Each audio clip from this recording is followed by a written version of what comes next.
Entonces el Señor Dios formó al hombre del polvo de la tierra y sopló en su nariz el aliento de vida. Y fue el hombre un ser viviente. Desde hace miles de años, los hombres de muy diversas culturas han asociado la respiración con la vida y como sustrato del alma. Resulta muy significativo el que en muchas culturas distantes y que no han estado en contacto entre ellas, se repitan en los relatos de la creación del hombre y la mujer elementos comunes como el de un creador que forma a un hombre de arcilla y luego le infunde la vida al soplarle sobre su boca y o nariz. En el antiguo Israel se creía que es el pulmón donde radica la vida que se manifiesta, no en las palpitaciones del corazón, sino en la respiración. La tuberculosis, enfermedad causada por el Mycobacterium tuberculosis en sus diferentes modalidades, pulmonar, renal y vertebral, ha sido el verdugo implacable y cruel que ha cegado la vida de cientos de millones de seres humanos. En los textos de Hipócrates aparece la ptisis por primera vez. Ptisis pulmonar, se le pone apellido. Y esto va en razón. Ptisis significa consunción. Es una gente que se va consumiendo, que se va chupando, diríamos aquí en México. Pero además vamos teniendo otra situación. Es gente que tiene tos, que es lo que orienta a pulmón. Es gente que muchas veces tiene dolores en el tórax. Y es gente que con la tos arroja flemas con sangre. Y muchas veces vomita sangre. Ahí hay otro término que es muy importante hasta la actualidad, se llama hematemesis, es decir, vómito de sangre. Emesis es vómito. Y otra vez viene el problema de hematemesis pulmonar, si es que la sangre se la tragan y luego la vomitan, o hematemesis del estómago, cuando viene por una úlcera o por otra cosa, o bien cuando el paciente tose y con la tos sale un chorro de sangre, eso se llama hemoptisis, es decir, tisis, consunción con salida de sangre. Esto es lo que construye Hipócrates, ya hace una enfermedad, dice, viene del pulmón. Y esto lo diferencia de los enflaquecimientos que vienen por otras causas, cánceres, por ejemplo, que él habla de caquexia, una enfermedad que sí va disminuyendo el cuerpo, pero que consume de manera diferente. Generalmente la ptisis pulmonar, insisto, viene por lo que se llama después tuberculosis, pero esto es una historia de 2500 años. Antecedentes. En los textos hipocráticos aparece ya el término ptisis, que se asocia al concepto de consunción. En los textos de la escuela de Gnido, como los tratados sobre las enfermedades, por ejemplo, se definen diferentes clases de ptisis y en el primero de ellos son descritos tubérculos que aparecen en los pulmones y en la piel. Aunque debe señalarse que se trata de formaciones visibles a simple vista y no del tubérculo microscópico que a partir de mediados del siglo XIX caracteriza a la enfermedad y le da su nuevo nombre.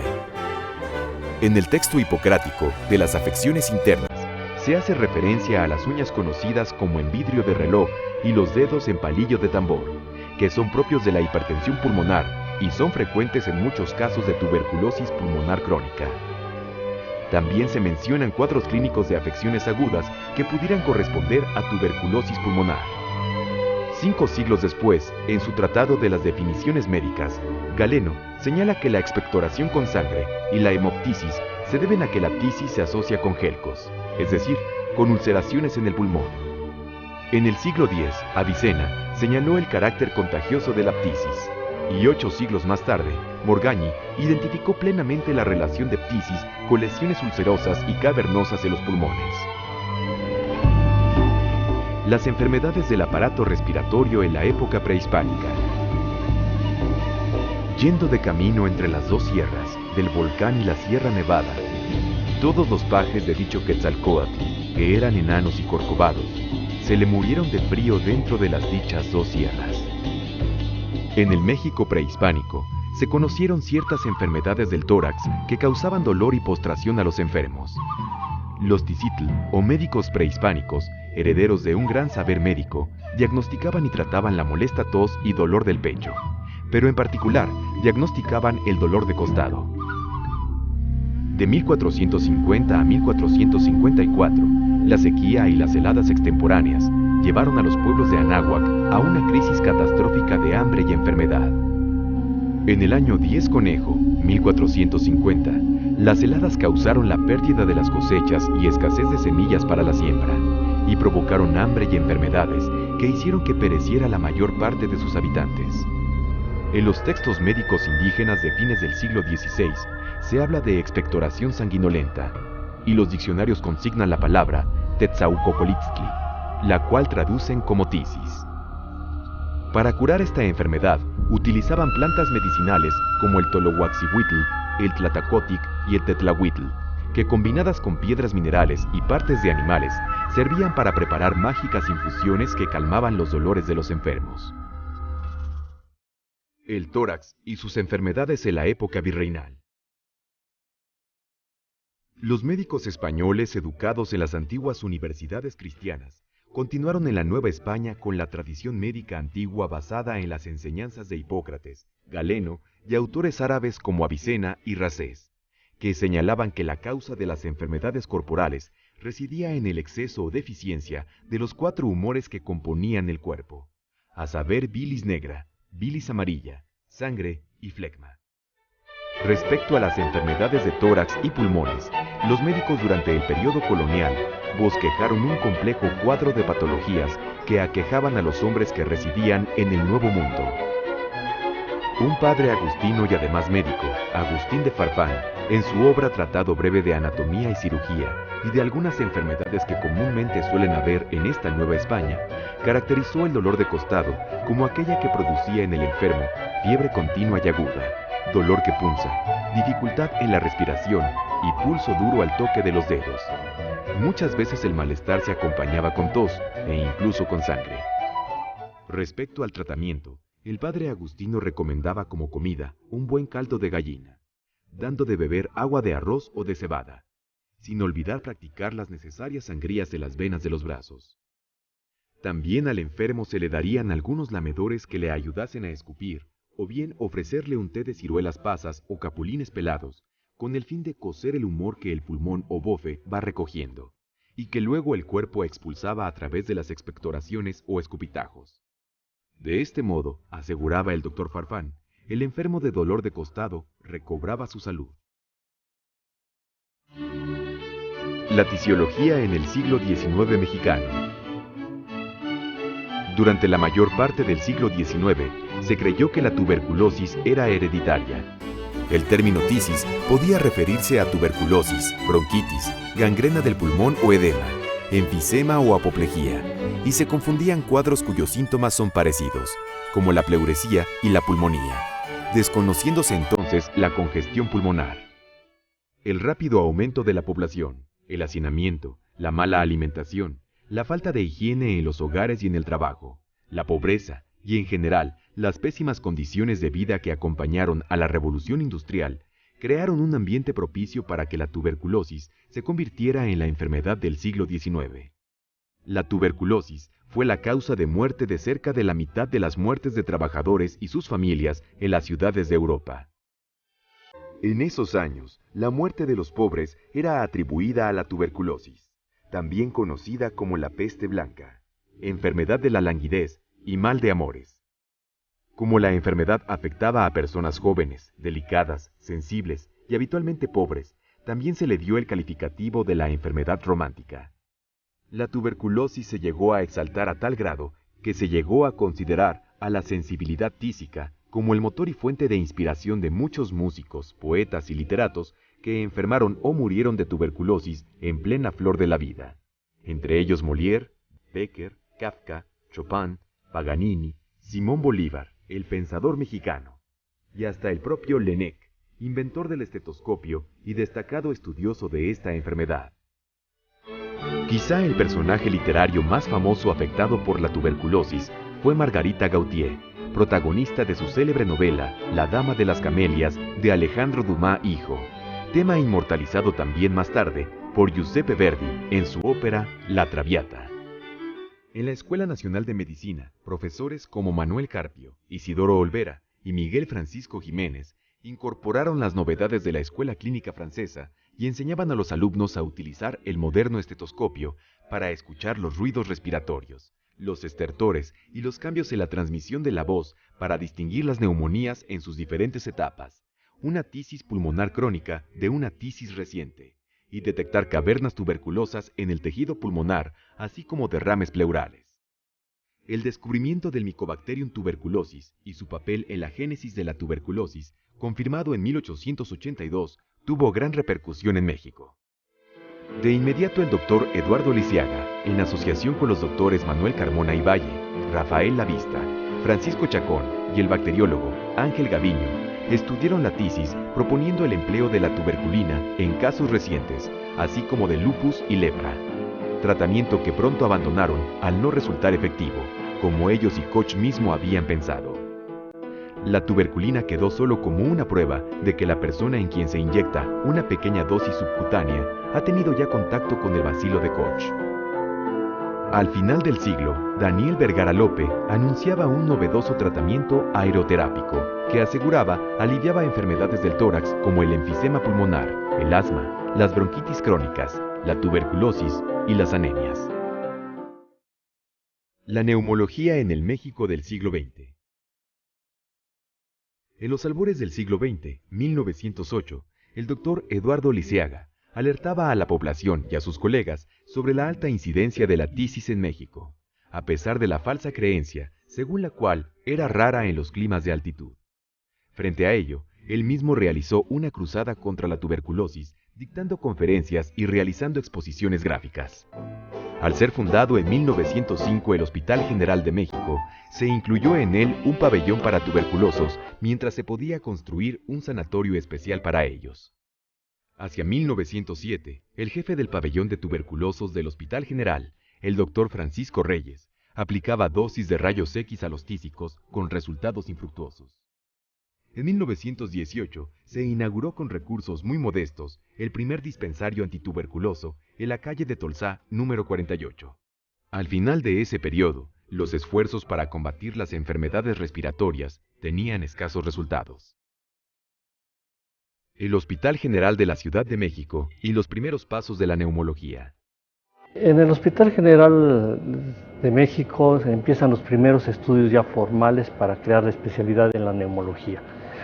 Es en 1923 cuando empiezan a hacer los primeros estudios para tratar de utilizar ciertas técnicas novedosas en ese momento, que es la oxigenoterapia, que simulaban la cabina de un avión para el piloto, y entonces con eso trataban con una mascarilla, trataban las enfermedades como el asma, como el coqueluche, como la neumonía, enfermedades que eran muy frecuentes por el mal ambiente de la Ciudad de México, y sobre todo enfermedades epidémicas como la tosferina, que es una enfermedad que ya está en vías de extinción. La campaña nacional antituberculosa. En 1930, las autoridades ponen en marcha una campaña nacional antituberculosa en todos los estados y territorios del país, bajo la dirección del doctor Manuel G. A. González. La tuberculosis es una plaga social universalmente extendida. Ha hallado en México un campo fecundo por la miseria de nuestras clases laborantes y por la existencia de enfermedades tropicales y de intoxicantes que debilitan al individuo, predisponiéndolos al desarrollo de la temida infección. Se constituye de un Comité Nacional de Lucha contra la Tuberculosis. Se crean dispensarios médicos. Se realizan visitas domiciliarias para identificar a los enfermos de tisis y se aplica con mucho éxito la vacuna BCG. Campaña permanente contra la tuberculosis.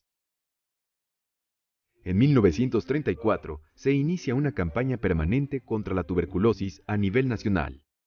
Durante el gobierno del general Lázaro Cárdenas, en febrero de 1936, se inaugura el sanatorio de Huipulco.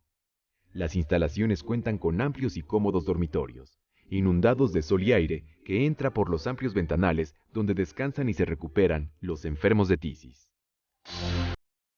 La época dorada de la tisiología.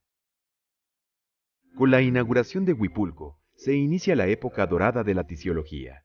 Al no existir un tratamiento eficaz contra el bacilo de Koch, los enfermos eran sometidos a amplias y dolorosas resecciones costales. En 1939 se crea la Sociedad Mexicana de Estudios sobre la Tuberculosis y Enfermedades del Aparato Respiratorio, actualmente la Sociedad Mexicana de Neumología y Cirugía de Tórax. En julio de ese año aparece el primer tomo de la Revista Mexicana de Tuberculosis, y que actualmente es la Revista de Neumología y Cirugía del Tórax, órgano de difusión de la Sociedad Mexicana de Neumología y Cirugía del Tórax. En 1942, el Comité Nacional de Lucha contra la Tuberculosis recauda 3 millones de pesos por medio del timbre antituberculoso y crea el primer centro fluorofotográfico de tórax, que es inaugurado en marzo de 1942 en la Ciudad de México. Asimismo, durante esta campaña se edifican 3 hospitales regionales, entre los que están el Hospital para Tuberculosos Avanzados en Soquiapan, Jalisco, Perote en Veracruz y el Hospital para Tuberculosos del Cedral en Tlalpan.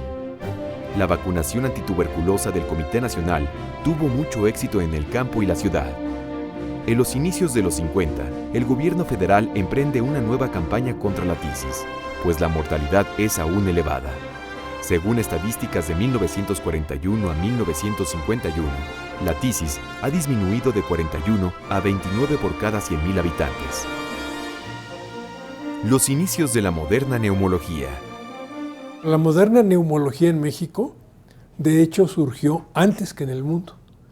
En el mundo había, y en México también, tisiología, es decir, la mayor parte de los hospitales y de los especialistas en enfermedades pulmonares, en enfermedades respiratorias, se dedicaban a atender enfermos con tuberculosis pulmonar. Cuando Alejandro Celis fue nombrado director de la unidad de neumología del Hospital General, que en aquella época era una parte muy importante del Hospital General porque tenía 210 camas, el doctor Celis pensó que era tiempo conveniente de que la mitad de esas camas se dedicaran al estudio y al tratamiento de enfermos pulmonares no con tuberculosis.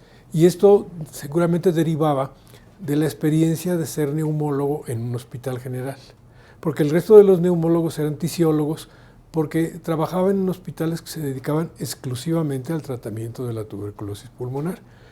Celis y su gente tenían la experiencia de estar siendo contactados del diario por otros servicios del Hospital General que tenían problemas respiratorios no por tuberculosis, sino se atendían enfermos de cáncer del pulmón, empezaba a verse un número importante de enfermos con bronquitis y enfisema, y había otra patología distinta de la tuberculosis. Entonces, cuando Celis tomó la decisión de dedicar la mitad de las camas, no hubo quien pensara que era una decisión demasiado precipitada, que no se iban a llenar las camas.